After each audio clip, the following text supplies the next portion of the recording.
গেল সপ্তাহে সীমান্তে কাঁটাতারের বেড়া নিয়ে উত্তপ্ত চাঁপাইনবাবগঞ্জ সীমান্ত। এরই মধ্যে বিএসএফের সরাসরি মদদে সেই উত্তেজনার আগুনে যেন ঘি ঢেলে দিয়েছে সীমান্তবর্তী ভারতীয় নাগরিকরা। গম কেটে নেওয়ার ভুয়া অভিযোগ তুলে শনিবার সকালে কালীগঞ্জ সীমান্তে ঢুকে বাংলাদেশিদের ফসল নষ্ট করে ভারতীয় নাগরিকরা। কেটে দেয় আমগাছ সহ বিভিন্ন ফলের গাছ। এ সময় ভারতীয়দের ধাওয়া দেয় স্থানীয়রা। এক পর্যায়ে ইটপাটকেল, তীরধনুক ও ককটেল নিয়ে সীমান্তে অবস্থান নেয় তারা। ক্ষণে ক্ষণে বিস্ফোরণ ঘটিয়ে বাংলাদেশে ঢুকে পড়ার হুমকি দেয়। এ সময় তাদের প্রতিহতে ইটপাটকেল ও লাঠিসোঁটা নিয়ে অবস্থান নেয় বাংলাদেশিরাও। ভারতীয়দের ছোঁড়া, ঢিল ও তীরের আঘাতে বেশ কয়েকজন বাংলাদেশি আহত হন। ঠিক না, এটা আমরা পাইছি।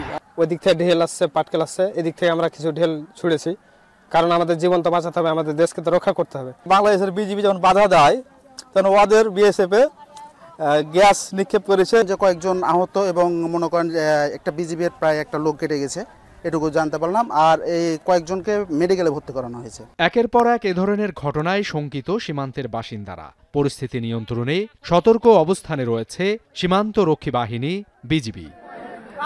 গত সপ্তাহে চাঁপাইনবাবগঞ্জের চৌকা সীমান্তের ওপারে বিএসএফের কাঁটাতারের বেড়া নির্মাণ নিয়ে সৃষ্টি হয় উত্তেজনাকর পরিস্থিতি। পরে বিজিবি বিএসএফ পতাকা বৈঠকের মাধ্যমে কাঁটাতারের বেড়া নির্মাণ বন্ধ করে দেয়া হয়। এখন চাঁপাইনবাবগঞ্জ। সানবিট সব দিবে সামাল। সানবিট ম্যাজিক প্রেস ডিশওয়াশিং এর মাথা ঘোরানো সলিউশন।